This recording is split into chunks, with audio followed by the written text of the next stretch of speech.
Thanks to one of the subscribers, I found some great new resources that I just had not looked at before.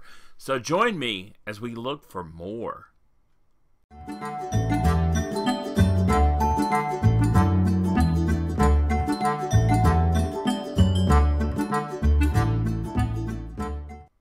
Hey, it's Mark Lowe, Kentucky Tennessee Research, always looking for new ideas. And you know what?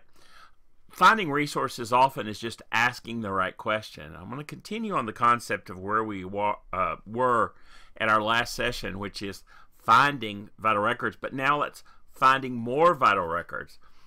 Just shared a couple of new resources. And thanks to folks sharing so much information. Thank you, thank you, thank you. We keep finding. So thanks to Robert Pulse.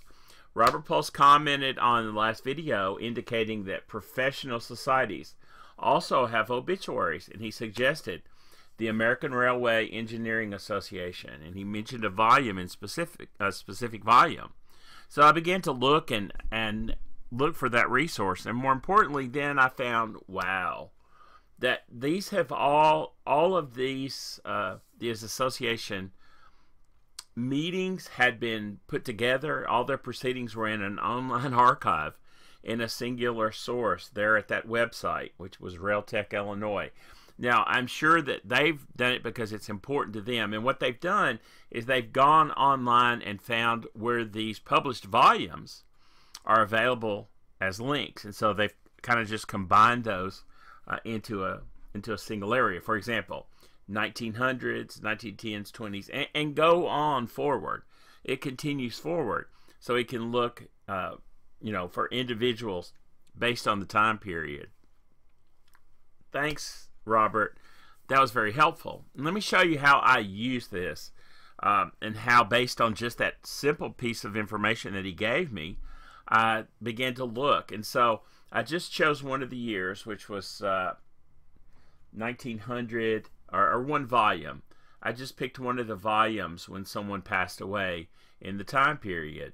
And so that link took me directly to, in this case, an archives.org or a HathiTrust. It takes you directly to a volume. Now, with that, I could actually search. So what I did is I just went into the contents, and it had a list of deceased members, and I went directly to that page. I also, if I knew I was looking for some individual, you have the ability to search inside. And I'll show you that sometime when we continue with this process of how we look for those. But I took that first guy, S.E. Burke, who died October 17th, 1900. And just finding that piece of information, and sometimes knowing that and knowing that he was affiliated, I actually thought, what else I needed to know about him. And to be honest with you, I began to wonder, could I know where he was to make sure I had the right guy in this case. So if he died in 1900 and he was a member of this railway association, if I looked at previous years, I probably should be able to find him as a member. Doesn't that make sense? And so, just to make sure, we want to make sure, if we're looking for an individual, that it is the right person. Remember, common names is one of the most confusing aspects of the whole situation. So I looked back at a previous year, and there he was. S.E. Burke, engineer, maintenance of way, Cleveland, Akron, and Columbus Railway, Akron, Ohio. And so based upon that date, I looked further, and, whenever we look into somebody else's story, they're all interesting and captivating. This one is great. It's sad, but it's very interesting. And so he met his death at Denison, Ohio. He was struck by an overhead bridge while on an engine. So evidently, even as experienced as he wasn't anticipating what actually happened. So he had started out on the observation car, and he left the engineer's cab and was attempting to walk over the tender to the rear car. Well, at that time, the train passed under a bridge. He was struck, received a fracture of the skull, and died very soon. And it goes on to talk about where he resided. He leaves a wife and an 8-month-old daughter.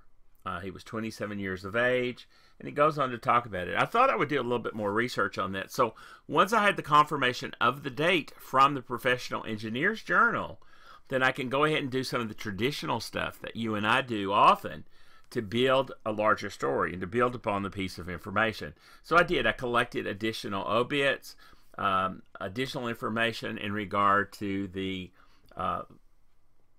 accident that Mr. Burke was involved with, a little bit more about the folks there, and collected that information. And so a little bit more about his family. So I don't know what I'll do with it, but I'm piecing together a little bit of this information.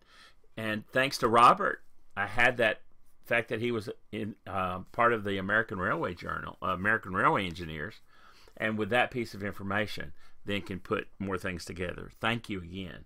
That's a great idea. We often learn and share from each other if we'll just continue to look at that. One of the other things I'm looking at right now, I knew about. I have a friend who was looking for, whose like great-grandfather was a deceased physician. And I did know that the National Genealogical Society at one point housed the cards for the American Medical Association of their deceased physicians.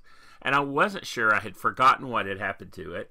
And I found a great link from the U.S. National Library of Medicine. It's a great blog.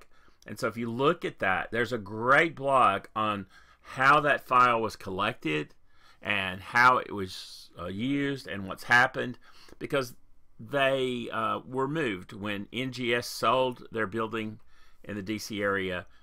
They moved this data file back to the National Library of Medicine.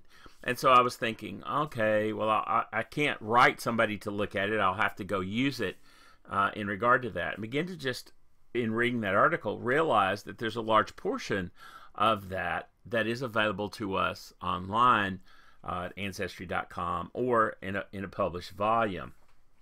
And so let me show you just a little bit in regard to that. So on Ancestry.com, there's the time period from 1804 to 1929. This was actually published as a volume. So doing a search in that by location, by name, or any of the other opportunities we have to use keywords, etc., I came across an individual named Davidson Ray, who was born in Louisville, Kentucky, and who died in Bowling Green, Kentucky, which is where, of course, where my parents were from, grew up. And so it tells his medical school, and this is based on a card and a practice date that was put together by AMA starting many years ago. So we have access to little pieces of information in regard to that. And certainly if you read the article or the blog that I mentioned, then it tells you how to follow through on the process of what it consists of, and often includes lots of information. Now, the person I'm looking for, I did find an obituary on Dr. Smith, who was a coroner in Ithaca, New York. And so I found a newspaper clipping, and I'm just wondering what else is there. However, with a little piece of information, and now that I'm beginning to search for other professional organizations, if he's a physician in New York, he's probably a member of a New York Association of Physicians. So I'm going to look further in regard to that kind of data. And that's what we have to do, is ask the questions. Where do we need to look? What do we need to know? And what pieces of information will help us find the data? As genealogists, or as researchers in general, ask questions. And often finding the answer is maybe not as hard as it sometimes sounds. We have to keep looking for new things, and sometimes just asking the question of someone, and we learn of a new resource, and that leads me to additional resources, right? Robert suggested one aspect, and upon that I suddenly realized there's all kinds of professional associations. So I thought, can I look a little bit further?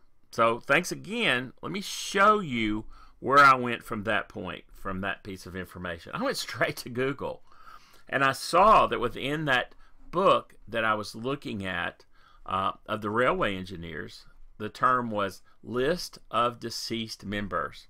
Now, I'm sure there's some other wording of that, and if you have some ideas of how we might find them as well, searching across Google's books or HathiTrust or others, then share those in the notes before. I appreciate it because we all learn and benefit from that.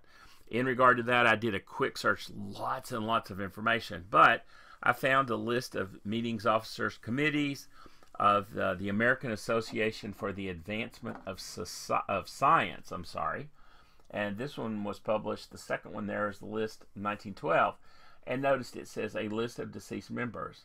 And of course there's the transaction of the Royal Society of Edinburgh, a list of deceased members. So I can check some of these out because just finding them often may help us in regard to a particular resource we're looking for. So just keep trying, keep looking. What's interesting today, for a lot of folks, at least in the U.S., we're celebrating Halloween also, and it's celebrated differently here and all over the country. But as we anticipate that, it's always a little colder. It's turned cold here, really kind of chilly. It's almost like very fall-like. The pumpkins in the air, the frost. We're actually going to have freeze down here in the south tonight. And so the aspect of looking back at pictures, it's a time of celebration, a little bit of scary, a little bit of looking forward before winter gets here. It's not going to be long. I mean, tomorrow is the first day of November, so always something new to look at. It's an exciting time to be a researcher. Thanks, and if you like what we're doing, give me some ideas of more things you would like to hear. Don't forget to subscribe so that you get the notice of everything that we put new, and then just let me know what you would like to do. And if you have ideas on some other resources to find more vital records, then just share them below in the comments, and we'll follow up on those and keep looking. In the meantime, keep looking at records. Identify things that might work for you. And if you find them for one association, consider them for another. One of the aspects of looking for records is the aspect of we only find more when we start looking. So I challenge you. Keep looking, keep thinking, and don't let the path stop you from going in a new direction, because discoveries are only made when we follow a new path. So have fun researching, and we'll see you next time.